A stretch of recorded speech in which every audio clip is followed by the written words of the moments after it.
আসসালামু আলাইকুম। এই সিল্ক সন্দেশ যদি একবার বাসায় বানিয়ে খান তাহলে দোকান থেকে আর সন্দেশ কিনেই খাবেন না। এই সিল্ক সন্দেশ খেতে যেমন সুস্বাদু, দেখতেও তেমনি রাজকীয় ভাব। বাসায় মেহমান আসলে একবার এইভাবে সিল্ক সন্দেশ বানিয়ে দিতে পারেন। ছোট বড় সবাই এই সিল্ক সন্দেশ খেতে পছন্দ করবে। বাসায় যদি একবার এই সিল্ক সন্দেশ বানিয়ে খান তাহলে দোকান থেকে আর কখনোই সন্দেশ কিনে খাবেন না। এতটাই সুস্বাদু হয় এই সিল্ক সন্দেশ। ঘরে থাকা কিছু উপকরণে এই রাজকীয় সিল্ক সন্দেশ খুব সহজেই বাসায় বানিয়ে ফেলতে পারেন। সব মিষ্টির ছানা কাটানোর প্রসেস কিন্তু একেবারে এক হয় না। যেমন এই সন্দেশের ছানা একেবারে সফট হতে হয়, সেজন্য প্রথমে এখানে আমি 3-4 চামচ ময়দা নিয়ে নিব। আর এখানে আমি সামান্য পরিমাণে পানি দিয়ে ভালোভাবে পানির সাথে এই ময়দা মিশিয়ে নিব। যদি এইভাবে ময়দার মিশ্রণ দেওয়া হয় তাহলে ছানাটা খুব সফট হয়। এখন আমি ময়দা আর পানি ভালোভাবে মিশিয়ে নিব। ময়দা আর পানি ভালোভাবে মেশানো হয়ে গেছে, এখন আমি এক সাইডে রেখে দিব। ছানা কাটানোর আগে এইটি বানিয়ে রাখবেন, তাহলে খুব সহজেই বানিয়ে ফেলতে পারবেন। এখন আমি এখানে একটি কড়াইতে 1.5 লিটার লিকুইড দুধ নিয়েছি। এখন আমি চুলার আঁচ হাইতে রেখে অনবরত নেড়ে দুধটি বলক উঠিয়ে নিব। দুধ বেশিক্ষণ জাল দেওয়া লাগবে না, শুধু একটা বলক উঠিয়ে নিব। আর দুধ অবশ্যই অনবরত নেড়ে রাখবেন যাতে কড়াইর তলায় লেগে না যায়। এই পর্যায়ে এসে দুধ বলক উঠে গিয়েছে, এখন আমি চুলার আঁচ একেবারে লোতে রেখে দিব।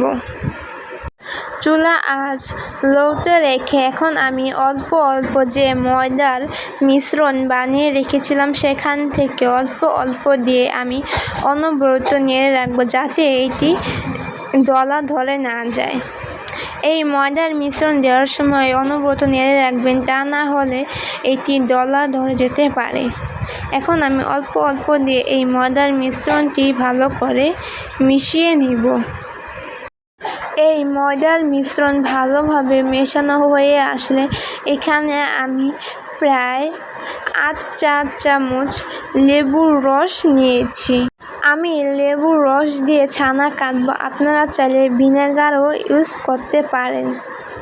আপনাদের ক্ষেত্রে লেবুর রস কম বা বেশি লাগতে পারে। এখন আমি অল্প অল্প লেবুর রস দিয়ে ছানা কেটে নিব। দেখতে পাচ্ছেন ছানা কাটা হয়ে গিয়েছে আর পানি সবুজ হয়ে গিয়েছে। আর এই পর্যায়ে আমি চুলার আঁচ নিভিয়ে দিয়েছি। এখন আমি এখানে 1 কাপ পরিমাণ ঠান্ডা পানি দিয়ে দিব। ঠান্ডা পানি দিয়ে ভালোভাবে মিশিয়ে নিব যাতে এটি আর কুক না হতে পারে। এখন আমি এটি ঢাকনা দিয়ে ঢেকে 2 থেকে 3 মিনিট রেখে দিব।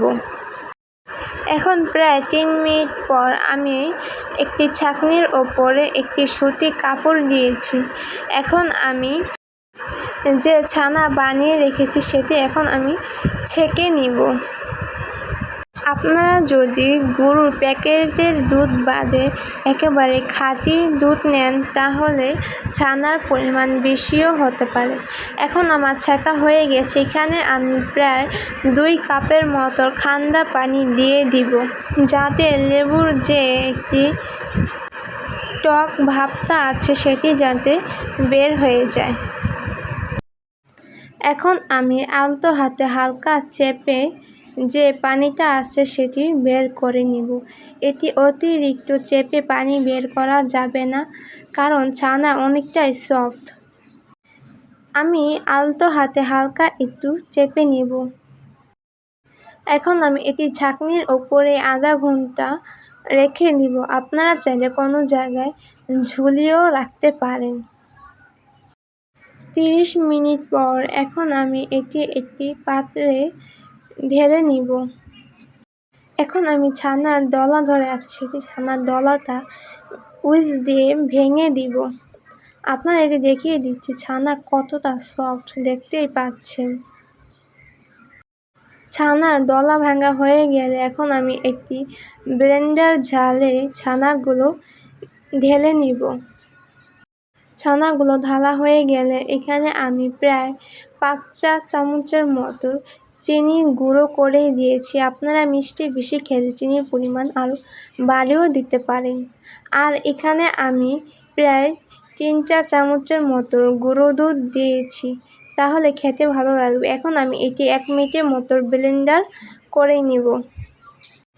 1 মিনিট পর এটি এখন আমি ব্লেন্ডার করে নিয়েছি। দেখতে পাচ্ছেন এটি ব্যাটারটা ঠিক এরকম থাকবে, বেশি ঘনও না বেশি পাতলাও না, ঠিক এরকম একটি ব্যাটার থাকবে। এখন আমি এই ব্যাটারটি একটি পাত্রে ঢেলে নিব।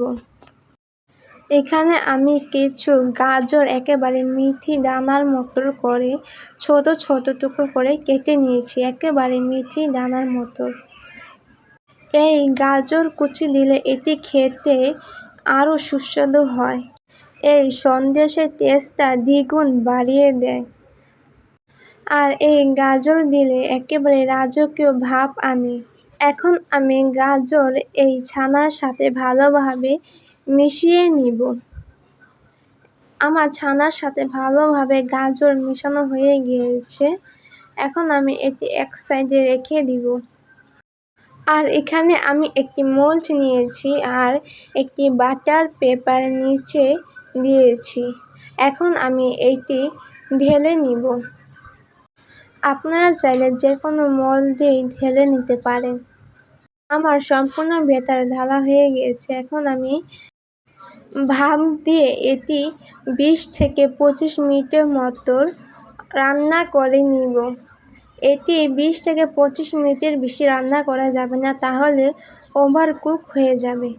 এখন আমি এটি ঢেকে দিচ্ছি। আমি ঢাকনায় একটি সুতির কাপড় দিয়েছি যাতে এটি ভিতরে কোনো পানি না পড়ে। আর এ পর্যায়ে চুলার আঁচ মিডিয়াম টু লোতে আছে। প্রায় 25 মিনিট পর এখন আমি এটি ভাপ থেকে উঠিয়ে ফেলেছি।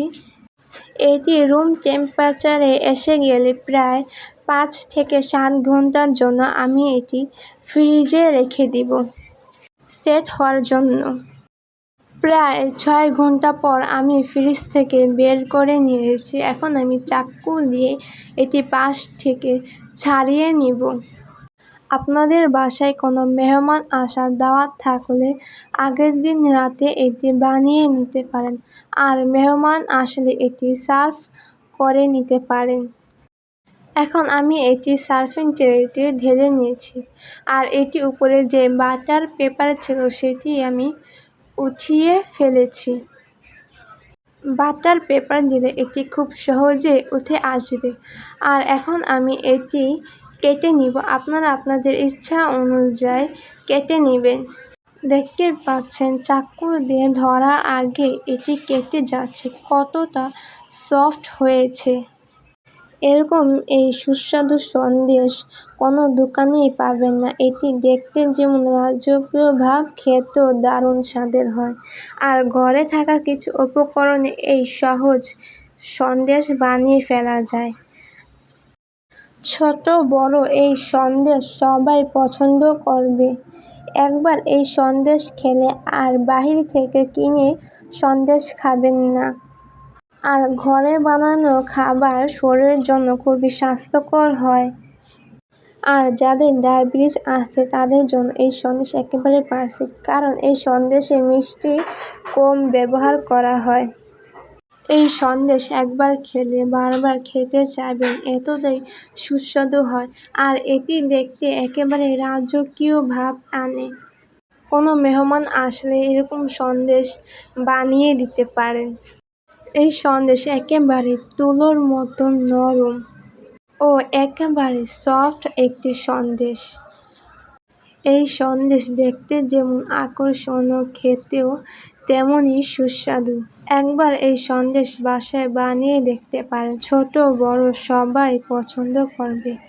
আমি আপনাদের একটি চামচ দিয়ে কেটে দেখাচ্ছি। চামচ ধরার আগে এটি কেটে যাচ্ছে। ভিডিওটি ভালো লেগে থাকলে লাইক অ্যান্ড সাবস্ক্রাইব করে আমাদের পাশেই থাকবেন। তাহলে আজ এ পর্যন্তই। নেক্সট ভিডিওতে আপনাদের সাথে আবারও দেখা হবে। ভালো থাকবেন, সুস্থ থাকবেন। লাইক অ্যান্ড সাবস্ক্রাইব করে আমাদের পাশেই থাকবেন। আল্লাহ হাফিজ।